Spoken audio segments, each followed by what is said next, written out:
Welcome to Chapter 5, which includes your mental status assessment.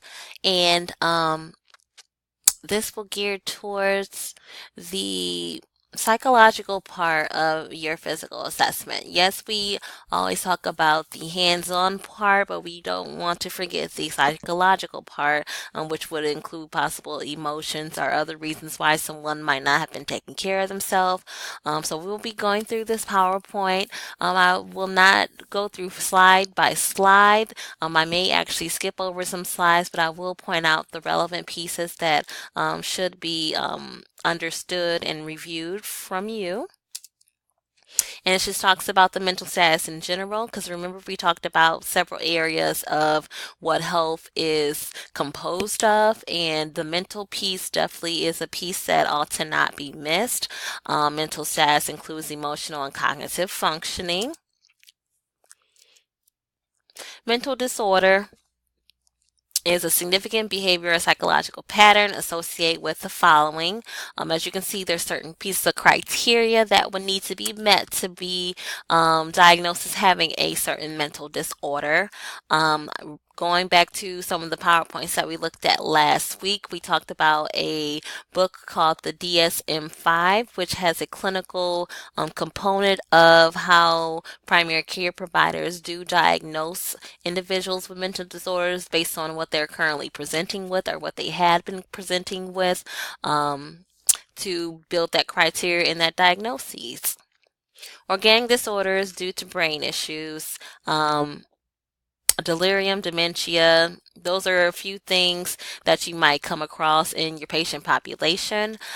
Differences between delirium and dementia are delirium is more of an acute issue, where dementia is a more of a chronic slash chronically progressive issue that someone may have. Alcohol and drug intoxication and withdrawal are more so acute issues as well. Psychiatric mental illnesses include anxiety, schizophrenia, bipolar, oppositional defiant disorder. You'll learn way more about this when you take your mental health class, but those are just a few that someone may already actually have on their problem list when they come to see you as a patient. Defining mental status. Here are a few pieces that you should use with your assessment pieces of that. You want to make sure you see how they are looking, what the behavior is like, what their thought processes are like, any perceptions that they may have. Are they seeing things, are hallucinating, or having any delusions about any thoughts in their head that's going on that are truly not factual. I had a patient on over the weekend that described that she was seeing angels, and in a sense I kind of actually believe her. She was a 100 years old woman, clearly in her still in her right mind, but she said that she saw angels from time to time, and they weren't there to harm her or anything like that. But during our initial admission assessment on this younger older lady, she did say that she saw an angel and she was kind of shooing them out of there. And me personally, I didn't take it as, oh, this woman, something's going on in her mind. No, I mean, at 100, she probably did need something to carry her through 100 years. Which of the following basic functions should the nurse test first in an assessment of mental status? You have behavior, consciousness, judgment, or language. So the correct answer is consciousness. You have to always check your level of consciousness first. So this is when you ask certain questions like, do you know, can you please state your name and birth date? Do you know where you are at this time? Do you know why you're here at this time? And do you know what day it is? Do you know what month it is? Do you know what season it is? Those questions like that can give you an indication of whether someone might possibly be disoriented or confused. So level of consciousness should be assessed first. Infants and children and aging population, populations that should definitely be assessed. Aging adults, some health conditions can actually put them into a mental state. For instance, a UTI or urinary tract infection. If it gets so bad, older patient might actually start having some confusing events, which someone may think that they're possibly going out of their mind, but no, they just have a sickness in their body that we need to treat. ABCT, keep that in mind. We've gone over a few acronyms thus far, and ABCT is just four pieces that you want to keep in mind when you're doing your mental status assessment. Looking at their appearance. Do they look clean? Do they look kept? Do they look bizarre? Behavior wise, are they calm? Are they in a good mood? Are they agitated, irritated, frustrated? Cognition, are they able to answer those level of consciousness questions? You ask them what their name and birthday was. Were they able to answer them correctly? And thought processes. What is going through their mind? Do they think that someone's harming them? Do they think that we're poisoning them? Do they think that we're trying to take something from them? So you will definitely be collecting this data throughout the initial assessment piece, but if something were to happen even after your admissions piece is over, you do need to revisit a few of those questions. Dealing with acute care, their state can change by the drop of a dime. So, okay, you admit them at 8 o'clock at night, but maybe by 5 o'clock in the morning, they're a totally different person. I've definitely had patients switch on me.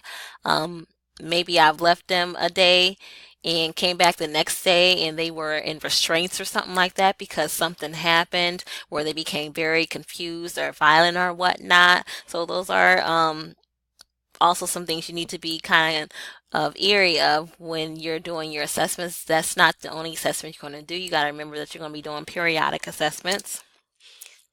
When a full mental status exam is needed is when your patient is truly giving you some abnormalities. For instance, if you think a patient's having a stroke, aphasia is a term that we use with patients who have had a stroke, and aphasia is impairment of language ability secondary to brain damage.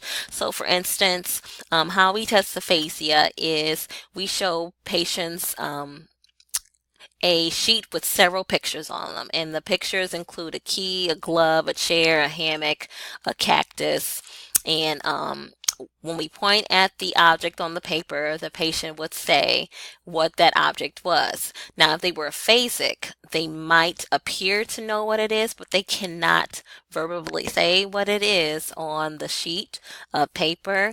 It can be a very simple object, an everyday object. You show them a pen, but they can't tell you that that's an actual pen. The words just can't come out of their mouths, even though the thought is in their head. They cannot pronounce the word. It just can't come out of their mouth. So we deal with a lot of aphasia. Contributions from health history. You're going to pick up a lot from health history. What we practiced on last Wednesday, that took about an hour just to do. So just imagine what pieces of data you will be able to build up just based off of that 45 minutes of gathering the data that you need. And then from there, we can start making some critical thinking pieces on what might be going on with your patient. Maybe it was a medication that they took that caused a alteration in their level of consciousness, made them a little bit more lethargic or very tired. Objective data, we got the ABCT, so remember the ABCT.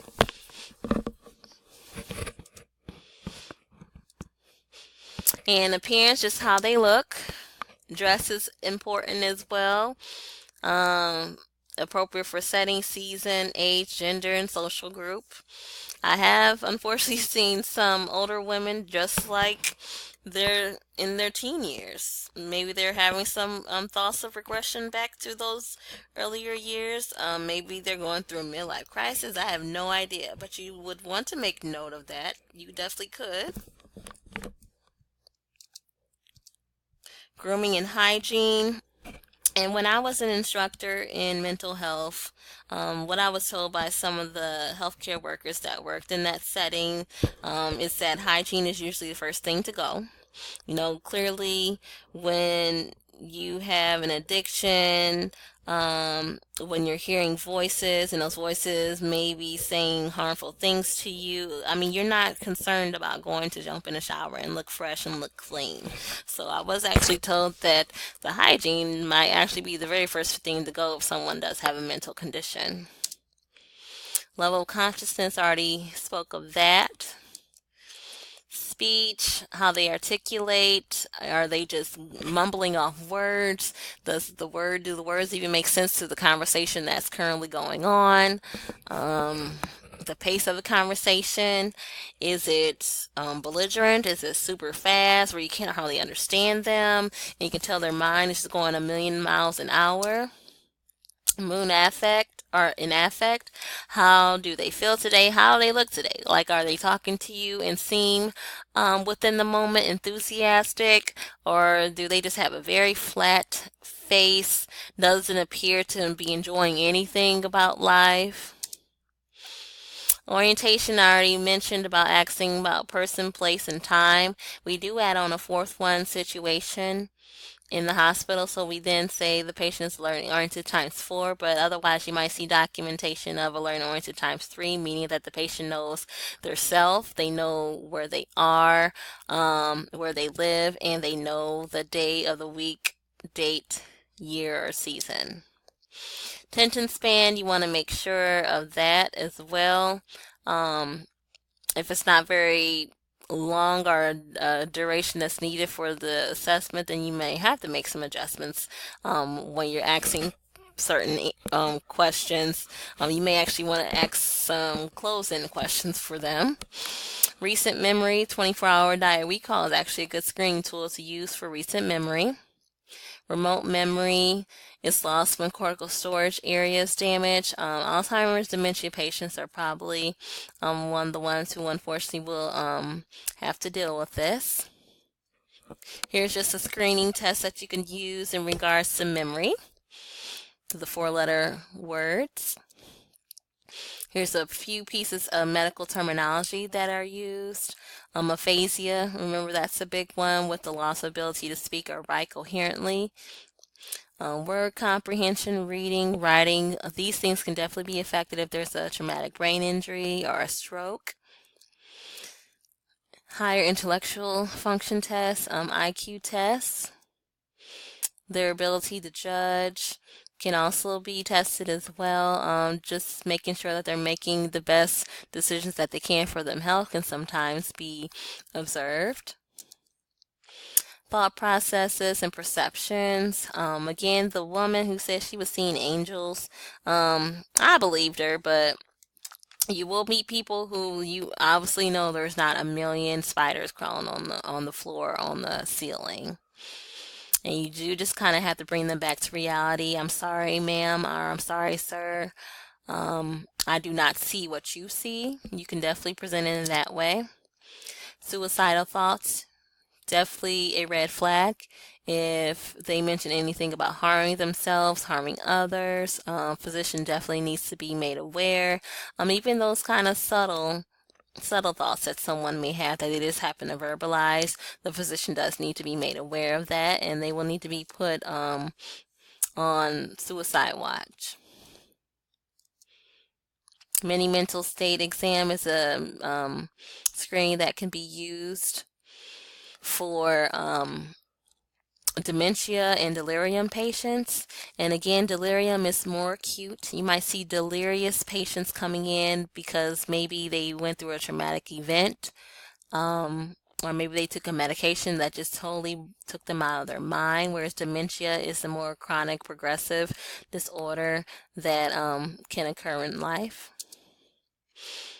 And we do see the ABCT again, appearance, behavior, cognitive, and thought processes. There are children nowadays who are definitely going through some mental things, so don't not include them in this assessment piece here, because more than often the adolescents, the younger children, they are definitely being affected. So this is something to truly make sure that you are doing in your assessment piece. At this time, I will go ahead and end the part 1, and you will see part 2 shortly.